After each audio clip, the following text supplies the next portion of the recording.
Greetings, ladies and gentlemen, welcome back to the Sonic Unleashed Let's Play.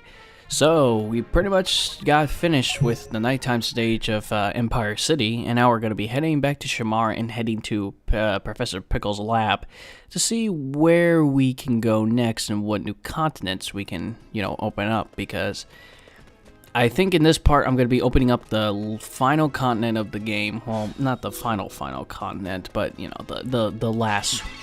the second to last one. There you go. If that's any better, And right now we're still where Sonic, and we still searching around, still looking for those sun and moon medals, because, backtracking is a no-no. It really is. So I just have everything, prepared and whatnot.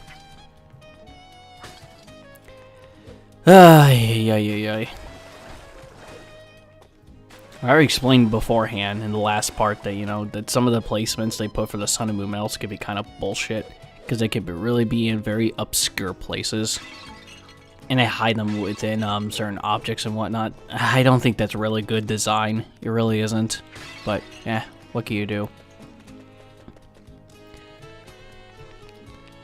Shamar's and Spagoni have got to be the worst of them all, because at least sorry guys, at least for placement of the sun and moon medals, because the cities are just so damn big that it could be kind of difficult to find them. The best places I can think of when it comes to looking for the sun or moon medals is that if you could find a sun medal in one area of the town, try looking in the same area when you're at night. It's probably one of the best pieces of advice I could give you. But other than that, I just don't know where they are. There's tons and tons of guides and everything like that to collect all the sun and moon medals and everything like that. And to tell you the truth, to this very day, I still haven't collected all of them. I've gotten level 7 of both my sun and moon medals when it came to my real file, my very first file, but I never really found any of them. I think I only found like half the sun medals and half the moon medals, or more than half of them at least. And I just never decided to ever go and grab them again, because not only did I have to search the hub worlds, I have to do Act 1, and like I said, there are other acts that you could do too in the stage hub. I don't show them off here, but it's just it's so much damn collecting, so there's just frankly no point whatsoever. And I take Amy's picture for some reason. So she wasn't possessed by a dark Gaia creature. And somehow I've always wondered, but I guess I was wrong.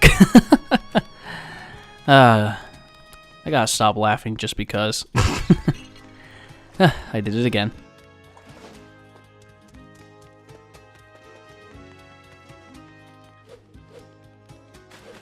I got nothing else to say, folks.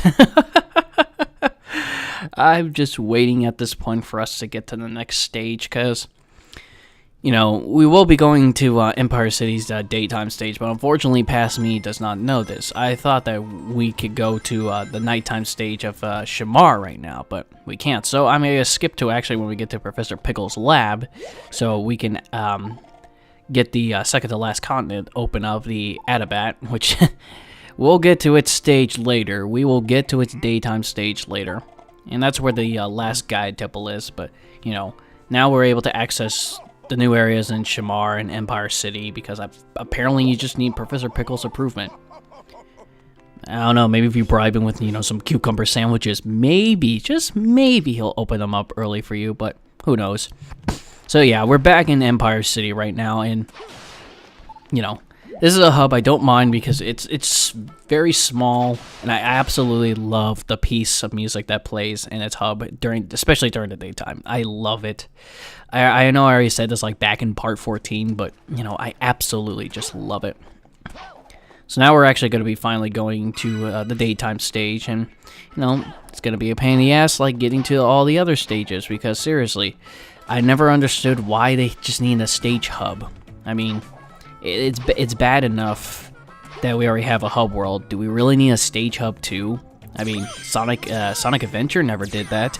It had a hub world, and you just walk into a certain area and you go to a stage. You never had this stage hub. It's kind of bullcrap in my opinion, but anywho, it doesn't matter, folks. We're going to be heading off right now to Skyscraper Scamper Daytime Stage, which has got to be probably the most automated stage, or automated daytime stage of all of Sonic Unleashed, because there is a lot of sections that have a bunch of the red rings and everything like that, and also there's a lot of grind rails in this stage too. Grind rails are plastered in this stage everywhere, so this can kind of be our rail canyon of the game, kind of, somewhat. I don't know. That's when I think of when it comes to a stage that consists of a lot of grind rails, either Rail Canyon or Final Rush from Sonic Adventure, Sonic Unleashed. Sorry. And that turn right there is always so finicky for me. You know, I've stated this previously that, you know, the drift was first introduced in here, and, you know, it's not perfected until Generations. It still has its issues where, you know, it doesn't really...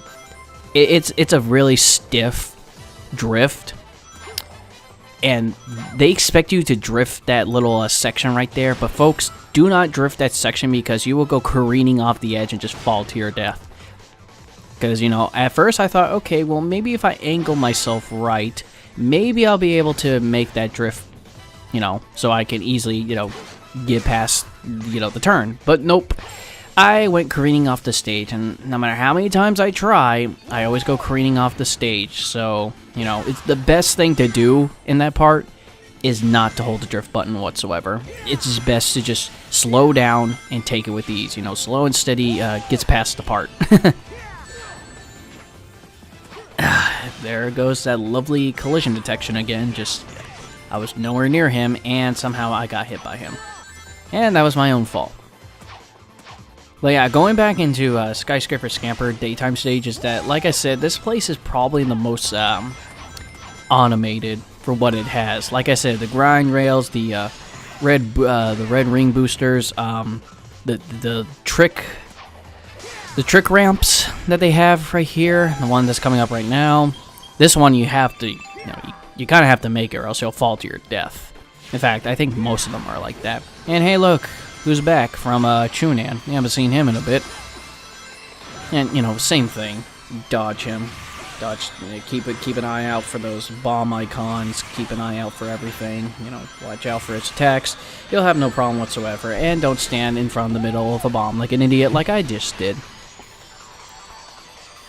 And that's when he decides to give up, and now we got the robots from Spagonia trying to chase us.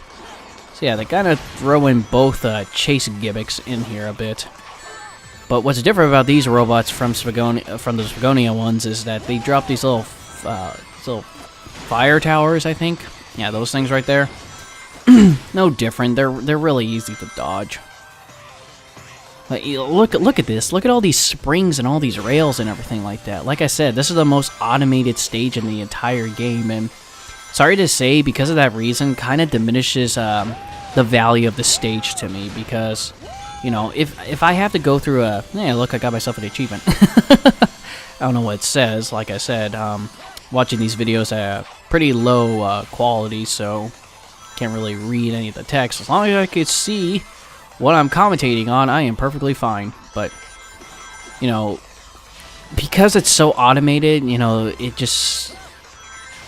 Why should I play a stage that involves so little input from me? And I can't believe I actually got past that part with ease, because usually I have so much trouble getting past the bombs at the very, very top. I always seem to have a problem.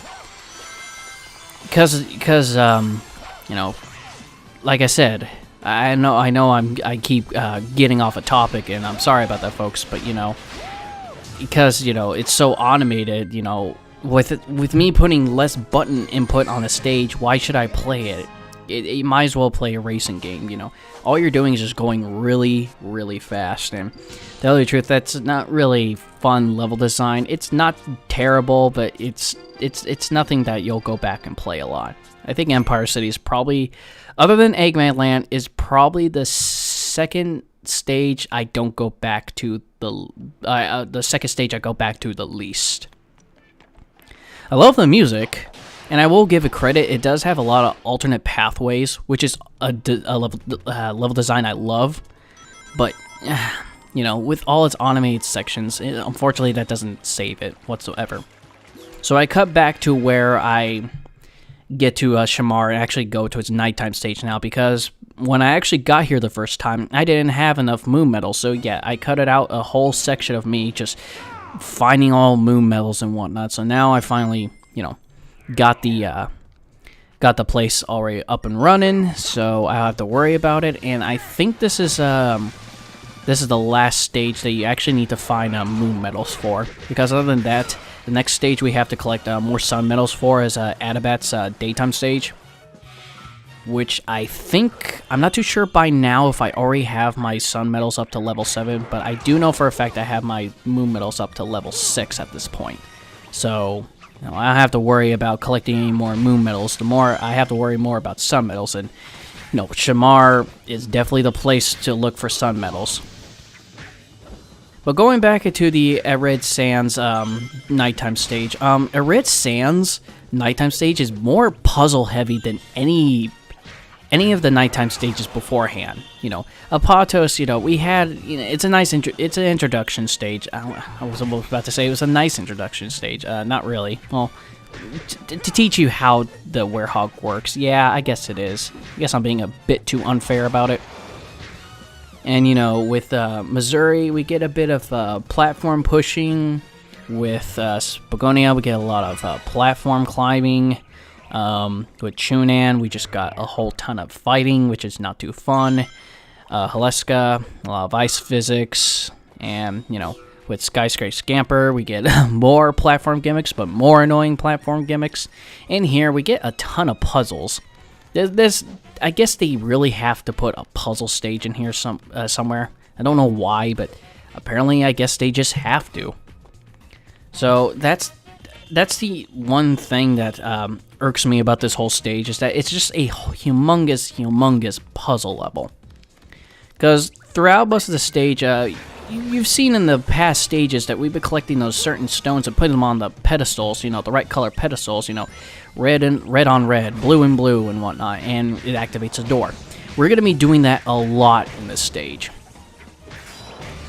And because of that, you know, it just breaks the flow of the game and everything like that. It just breaks it so much that I just... It's more tedious than it is fun. Then again, I could say that about the whole, you know, werehog stages altogether, but this stage really shows. It really shows just how tedious these stages can be. This is a prime example. I love the song in here. I love the piece that plays here. Not the werehog battles theme, but I'm more talking about, you know, the regular theme that plays. It's a nice little assortment of jazz and whatnot. But it's just... you know, puzzle stages can be alright if you execute them correctly. Unfortunately, this game does not do that. So because of that reason, you know, I never look forward to this nighttime stage. This is also when we're introduced to the Dark Gaia wizards that actually spew fire out now. We had the one, I think in Chunan, that healed the enemies or made them stronger. I don't remember which one. But this one, we're introduced to the one that shoots out fire. And that's where all these water barrels and all these water puddles are for. Because, you know, Sonic can easily catch on fire with all the fur he has on. So, you know, if you ever find yourself in a pickle and you're on fire, you know, you can easily just hop in the water pits or, you know, break a water barrel. And you have to use the water barrels, too, and chuck them at the enemies in order for you to even able to inflict any damage on the wizards whatsoever. But other than that, we're just doing puzzles and fighting enemies. There's nothing more I could talk about. In fact, I've just lost so much commentary for werehog in general because, you know, I think my point of when I explained everything about how I feel about the werehog was all the way back when we did Spagonia's nighttime stage, and that was a long time ago, ladies and gentlemen. That was a while back. So, you know, at this point, I'm just waiting for the next daytime stage, because at least with the daytime stages, there's lots that you could talk about. With nighttime, it's the same thing. The only difference between this one and the other ones is that this one has the most puzzles out of everything. So, yeah. It also has a lot of spots to it has these little bazaars and whatnot that has a bunch of items in it, so, you know, go out of your way to go inside them and, you know, break shit, because like I said, they love to hide the sun and moon medals and this stuff. But folks, we'll be continuing on through Shamar's nighttime stage and the rest of part 17, so till then, I'll see you guys later.